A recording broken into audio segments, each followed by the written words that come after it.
Hey everyone, Sizzle here, bring you guys today a top 10, or rather top 11 actually, mistakes that new Edison players tend to make. I see these mistakes a lot of tournaments, and I've actually also thought some of these things before. So I figure I might as well make it a video about it, and hopefully you learn something, and if not, just a giant refresher for you. So one of the most common ways to make Dupe Frog miss timing is with Ryko. Ryko in Edison format actually doesn't apply these effects simultaneously. It actually destroys and then mills 3. So if I flip someone Ryko and activates effect and destroy Dupe Frog will die, and then Ryko will mill 3. So since the last thing to happen is the mill, Dupe Frog misses timing, since it's an optional effect. And that also works on the other most common card is Dimensional Alchemist. It's also an optional effect. So Ryko would also make Dimensional Alchemist timing. And then another common, but not as common as Ryko card in Edison would be Soul Taker. Since the last thing that happens with Soul Taker is the life point gain, Dupe Frog and Dimensional Alchemist would still also miss timing. So basically, Dupe Frog being destroyed has to be the last thing that happens. So if you can just somehow destroy Dupe Frog in a Chain Link 2 or higher, Dupe Frog will miss timing. So some cool ways to do it is like just basically constructing the chain so your trap cards, for example, or anything of spell speed 2 or higher destroys Dupe Frog, and then the Chain Link 1 happens after. So for example, I could normal summon Sirocco, call priority to use this effect for no reason, and then like chain Torrential Tribute. So now the chain is Chain Link 2 Torrential Tribute, so Sirocco and Dupe Frog die, and then Chain Link 1 would be Sirocco's effect. But since the last thing that happened was Sirocco's effect and not Dupe Frog being destroyed, Dupe Frog misses timing. And then you could do the same thing with a card like Deck Dev. So if I have Sirocco in hand, and my opponent has Dupe Frog on the field, I could normal summon Sirocco, call priority again, so Sirocco's Chain Link 1, and then I could chain Deck Dev. So Deck Dev is Chain Link 2, so then Dupe Frog dies on Chain Link 2, and then Sirocco's effect happens on Chain Link 1, so Dupe Frog again misses timing. So I wasn't going to include this ruling, but it just so happened today on the Discord, someone who is pretty involved in the discussions and definitely understands the game didn't know this ruling, so I figured I might as well include it, but it involves Ehren and Ryko. So this guy got, I guess, literally mind blown, but Ehren does not stop flip effects. So if Ehren were to attack a Ryko, Ehren would flip the Ryko, so it still gets flipped and Ryko activates, and then Ehren sends Ryko to the deck, and then Ryko still destroys and mills 3. So I just thought that was really funny as I was making this video today. Someone literally didn't know this ruling, so I thought I might as well include it.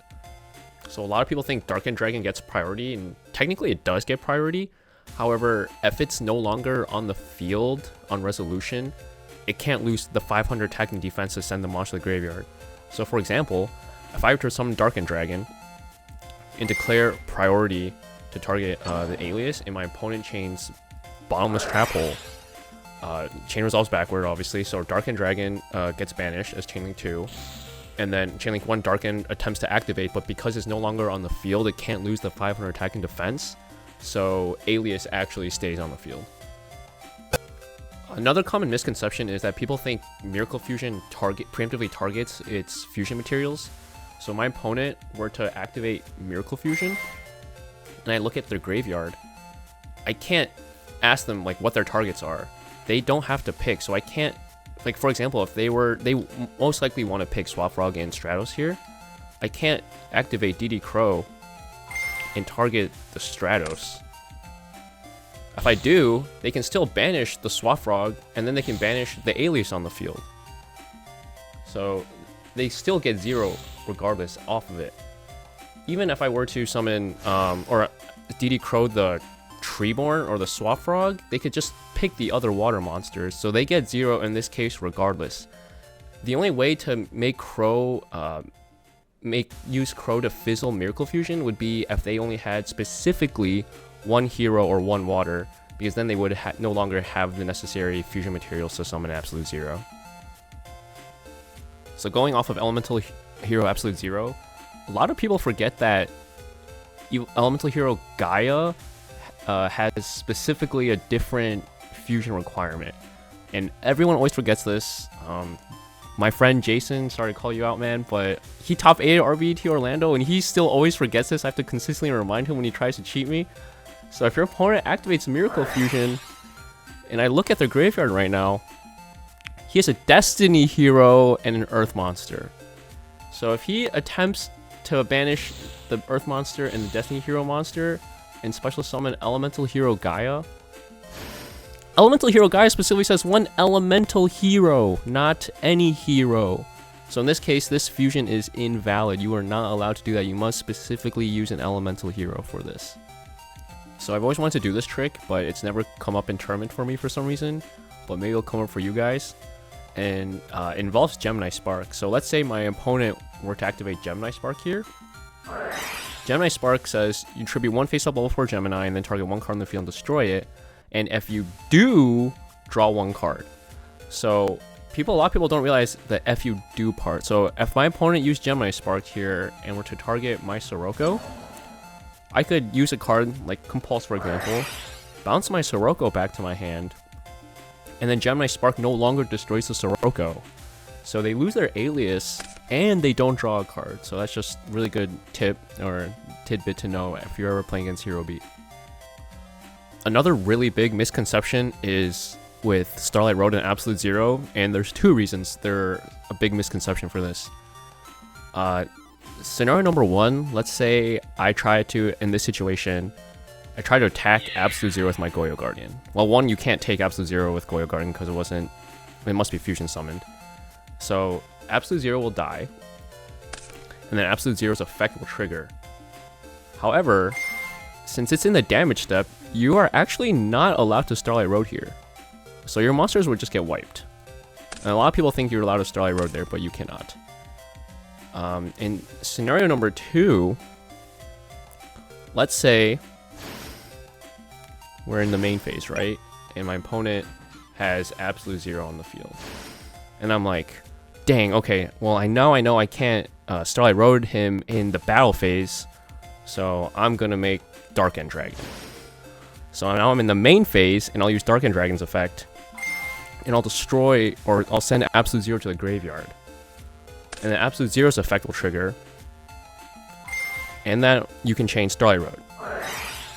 However, while you do negate Absolute Zero's effect, you are not destroying Absolute Zero, because it's already destroyed, or it's already sent to the graveyard. So you don't get Stardust Dragon in this situation. You save your stuff, but you don't get Stardust Dragon. So a lot of people think, wow, Starlight Road is really good against Absolute Zero, but it's really not good against Absolute Zero. This one's for more modern players, and I see this happen all the time, and it's regarding extra deck monsters being sent back to the extra deck.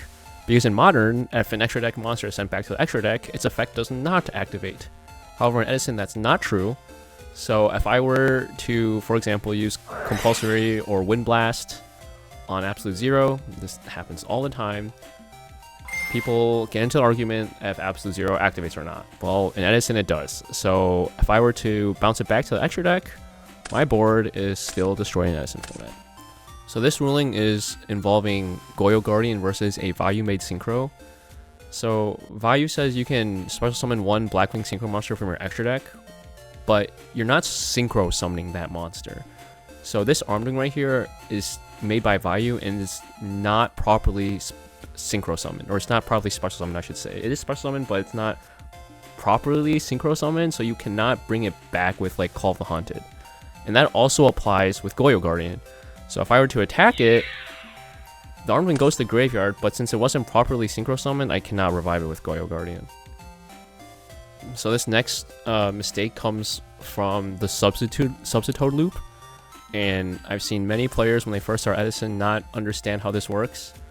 So since there's priority in Edison, if my opponent were to activate Substitoad's effect, in this case they would tribute the Treeborn Frog, and then they get another Treeborn Frog.